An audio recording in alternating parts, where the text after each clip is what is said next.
So quick tip for you guys on if you're working on your own 6-liter and you happen to be doing an injection pump at the same time you're going to do an oil cooler. Pull the pump first, because that little hole right there is the feed. After the oil comes up from your low pressure oil pump to your cooler, it comes down that little tiny tunnel right there and feeds the pump.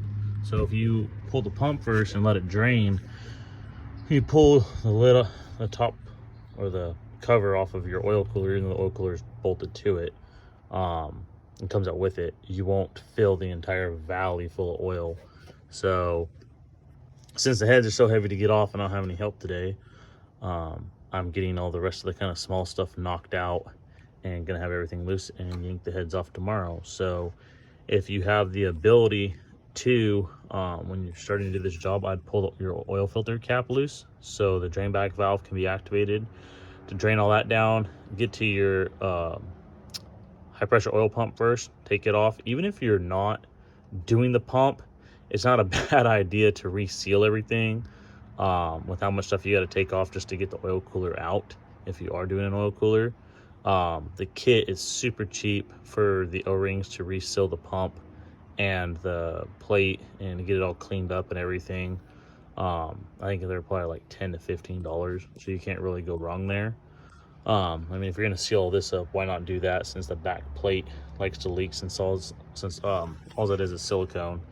So I mean, not bad. 240,000 miles. The pump didn't die. ICP was just kind of weak on a stock, not on a stock tune. Yeah, on the stock tune it was still hitting 78% IPR duty cycle, and on my SRL plus, or I mean my SRL tune from Gearhead, it would hit I want to say it was 84 to 86%. So pump's definitely maxed out on a stock injector. That's pretty sad. And another quick tip for you guys buying a 6-liter, or if you're working on your own for the first time, if you see a green O-ring like that, that means you have new, either Ford, genuine Ford does it. Ford no longer makes brand new injectors. Don't let anybody tell you different. They're all remans. So a Ford reman injector will have that. Your standard injection, or standard ignition products injectors will have that. I believe your remans from Warren may have that. I know the kits I get from Bitterroots, and the company they get theirs from is the company over in Italy that supplies everybody, and most of theirs are actually orange. So you're more likely not gonna get a reman injector with an orange one though. But just a heads up, so if you're wondering when you're getting into this, man, I wonder how many of my injectors have been changed out, you can do that. Or if you're looking at buying a 6-liter and it takes literally 2 seconds just to reach, I would probably say this one or this one, and just take a screwdriver, push it down, or a 3 or 4 inch extension, 3-inch extension, push the little clip down and pop the injector clip off, and look at that O-ring.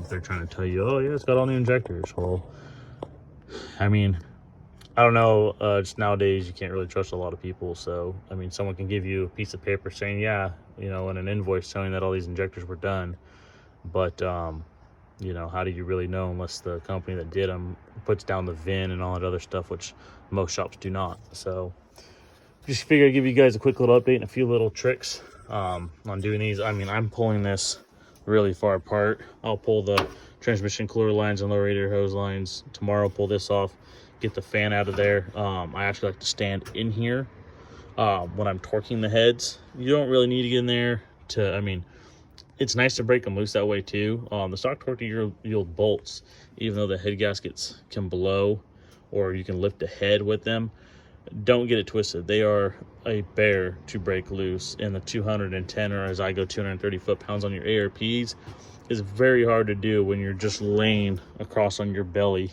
So it's not very hard to pull the 4 bolts off of this, the 2 bolts right here on your shroud, slide your shroud out. You already got to drain the coolant anyways, and just pop this stuff out so that way you can stand right here. I guess I kind of get it if you're kind of a big guy. You know, I'm only 170 pounds and 5'7", so I'm not the biggest person, so I fit down in there pretty good. If you're a big guy, Hopefully you got a buddy that's kind of small. So if not, a 3/4 inch drive ratchet is your best friend from Harbor Freight, and a jack handle. All right, guys, take care.